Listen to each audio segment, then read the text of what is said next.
Alright, so tuzze kugula emijoozi ng'ababaka ba Parliament awamu ne Secretariat ya NUP kubanga buli mwaka tujaguza amazaalibwa ga Beene era nga webeerawo emisinde. So tuzze okugula kits ng'ababaka ne Secretariat tukuŋŋaanyiza obukadde 21 million nga weefuga ono era nga tugamba yes omulanga wa Maasomoogi mukulu era nga ku luno essira balitadde ku nsonga y'okulwanyisa ekirwadde kya mukenenya ddala abasajja okwetaba mu nsonga zino. So kye tubaddeko twagala okwebaza Oweekitiibwa Katikkiro n'okutwaniriza n'obubaka bw'atuwadde bukulu nga tuzaamu amaanyi nga bannabyabufuzi bye tuyitamu bye bingi era tuzizaamu amaanyi n'atusaba tubeere nga tuli bumu era nga bw'atugambye nti baffe ffenna atwaniriza kubanga tuli bantu be tuli baana be buli ngeri yonna n'okulungamya okulala kwatuwadde tuyita mu bingi ng'ebibiina by'ebyobufuzi nga bannabyabufuzi abeerawo okukubagana naki naye atugambye nti kikulu tukwasaganye ensonga ze tulina okukwasaganya naye tusigale nga tumuvinga kubanga bannayuganda eyo gye bali batulaba ng'abakulembeze era batusuubiramu obukulembeze.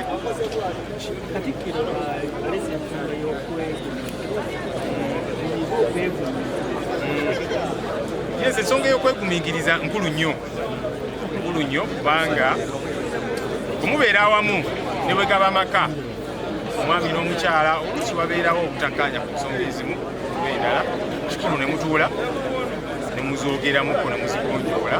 So ne mu kibiina ekyaffe yes obutakkaanya oluusi bubeerawo nga kikulu ne tutuula tuwayamuko ku nsonga zino tulaba engeri gye tuzikwasaganya. Kikulu okusooka okutuula tugezaako of course wabeerawo ezimu ezisajjuka tuzikwasaganya engeri ez'enjawulo nga bwe muzze mulaba naye ekyokutuula kikulu era tuzze nga tubeera n'entuula tuyita abakulembeze baffe netutuula ne tuwayamuko ku nsonga ez'enjawulo era nga tulina essuubi tujja zigonjoola mu buli ngeri yonna tujja zigonjoola n'ekyenkiza ennyo era naye ng'atugamba temuva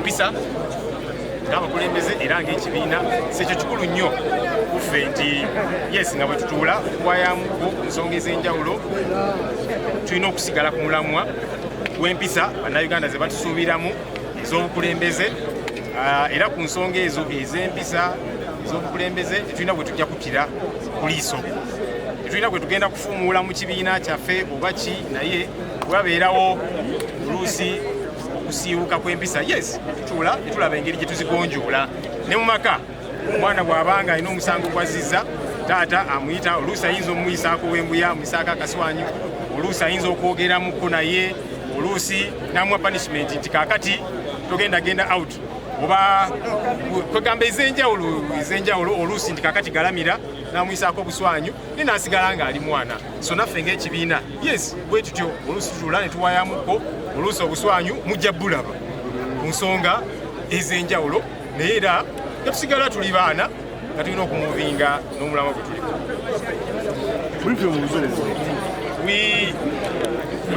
He has encouraged us as leaders. He knows that we go through numerous challenges, and yes, we shall go through numerous challenges, but he has encouraged us to be firm, to be strong, and to keep pressing on. That when challenges do come, yes, as leaders, let's sit and find ways of dealing with the challenges that do come through. And yes, we'll continue to engage. Whenever challenges do come, we sit and discuss and so on. What's important is that we have guiding principles that we've got to stick by. You see, even in a family, when a child makes a mistake, there's different ways of handling it. Sometimes the parents will sit the child, talk to them. Another time, it might be different ways of punishing the child. Now you're going to be grounded. You won't go out of the house for a week, or curfew will be brought down, or that kind of thing. But other times, as the Bible says, spare the rod and spoil the child. So the parent might say, now lie down. Give the child a few strokes of the cane to instill discipline. That's important. That doesn't mean that the child ceases to be a child just because they're being disciplined. So even as a party, yes, there's various ways we handle issues. Sometimes, yes, we do talk, sit and engage. Other times there are sanctions. Other times, yes, like the other father in the home, the chiboko will be brought out and it will be used. on some of whether it be leaders or members and that kind of thing. That does not mean that we don't love them as leaders or as members, but we are saying we have got to stick to our core values because Ugandans look at us as leaders, so we cannot deviate. All right, so when we are putting people in line, it does not mean that we don't like them or that kind of thing. No, and no one should be spreading all of that. They don't like me. It's because of this and the other. No, when you're being disciplined, it's important. The Bible says pride comes before a fall. We need to be humble as leaders and follow what's right. Gaba kulembeze manyi Bible egamba nti amalala gakulembera ekigwo. Kikulu netubeera beetoowaze omuntu okoze ensobi ate toleetawo nsonga nyingi kino nakiri bagambye ensonga enkulu yeeno gy'oba onnyonnyola naye ate bw'ofuna ezirwekwaso ate waliwo kiri kale ebyo byonna biyinza okubeerawo naye soke tukwasaganye ensonga eno enkulu ennyo. So kikulu ng'abakulembeze ne tubeera beetoowaze ate ne tutagwa nga Bayibuli bw'egamba nti amalala gakulembera ekigo. Ensonga eyo nkulu nnyo kuffe nga NUP. Asante sana. Kibadde kipuuta tokifunye omusiraamu ye wafunibwa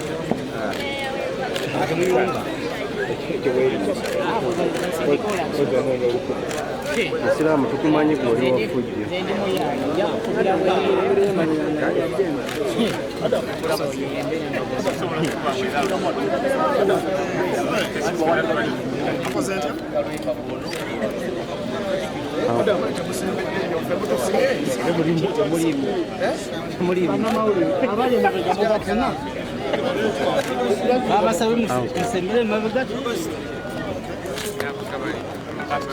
Guys, mbadde nsaba tusikemu katono tusobole okufuna ekifaananyi nga enkampasi okitegedde. Do we get it? So, the line is here. Can we please push behind? Can we push behind? tubeere emabega w'ono tusobole okuba nga Mukulu, njagala line etuuke wano. Etuuke wano. Eno ya line. Come on, continue. Eno ya line. Just play wide out. okay. I think that's the best we can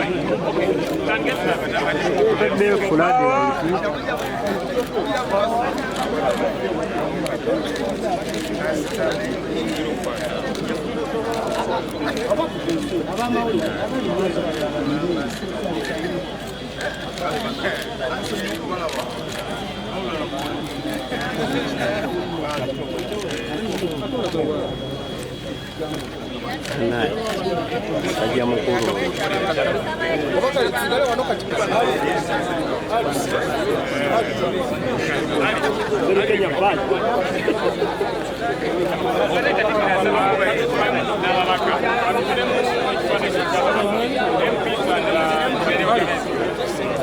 okay, guys,